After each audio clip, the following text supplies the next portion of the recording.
उत्तर प्रदेश में काबिज योगी सरकार में करोड़ों रुपए की सरकारी लागत खर्च करके बनवाई गई गौशालाएं सोपी साबित हो रही। ग्राम प्रधान अपनी मनमर्जी के मालिक बन चुके, जिसके चलते अन्नदाता को अन्ना मवेशी जैसी बड़ी समस्या का सीधे तौर पर सामना करना पड़ रहा है। गांव के मवेशियों को खुला छोड़ दिए जाने के चलते किसान की फसलों को मवेशी बड़ा नुकसान पहुंचा रहे। कुल मिलाकर अगर कहें तो प्रधान जी की मनमानी अब किसानों के लिए चिंता का सबब बन गई। आए दिन मवेशियों द्वारा अन्नदाताओं की फसलों को ठिकाने लगाया जा रहा है। वहीं गांव में चुने गए ग्राम प्रधान अपनी मनमानी करने पर अड़े हुए। जनपद महोबा के पवा गांव में किसानों को सीधे तौर पर अन्ना मवेशी जैसी बड़ी समस्या का सामना करना पड़ा। हालात इस कदर बेकाबू हो चुके हैं कि अन्नदाता की फसलों को अन्ना मवेशियों द्वारा खुलेआम ठिकाने लगाया जा रहा है। वही बात की जाए अगर गांव के प्रधान की, तो ग्रामीणों के कई मरतबा शिकायत करने के बावजूद भी समस्या को सीधे तौर पर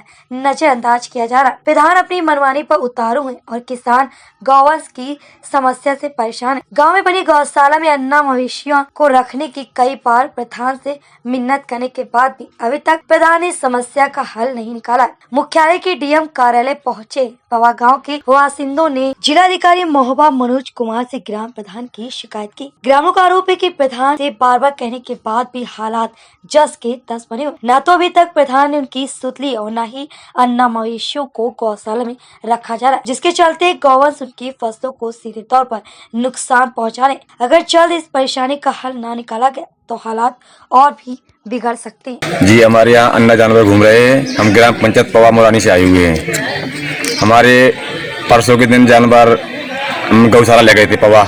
गौशाला पवा में बनी हुई है हमारी, तो उन्होंने प्रधान जी ने हमारे जानवर निकाल दिए। बोले थे अपने जानवर खुद ले जाओ, अपने खुद इसकी रक्षा करो, चाहे जैसे करो, चाहे यहाँ से क्या डीएम से कहो, जिससे कहो। हमारे पास लिखित प्रमाण भी है। उन्होंने भगा दिया। फिर हम आप डीएम के पास आए हुए हैं।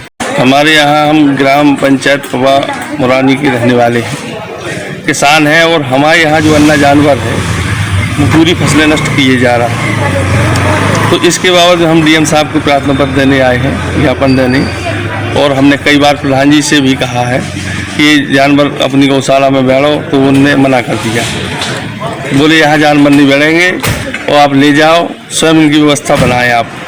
अब ये प्रधान जी दबंग है, इसलिए वो कह रहे हैं कि हमको नहीं बैठना है, क्योंकि गांव पंचायत हमारी एक है। हम मजरा मुरानी लगी है उसमें, तो गौशाला बनी है ऑलरेडी, लेकिन उसमें वो मना कर रहा है। इसलिए हमने डीएम साहब को ज्ञापन दिया, उन्होंने आश्वासन दिया है कि 2-4 दिन में व्यवस्था बनाते।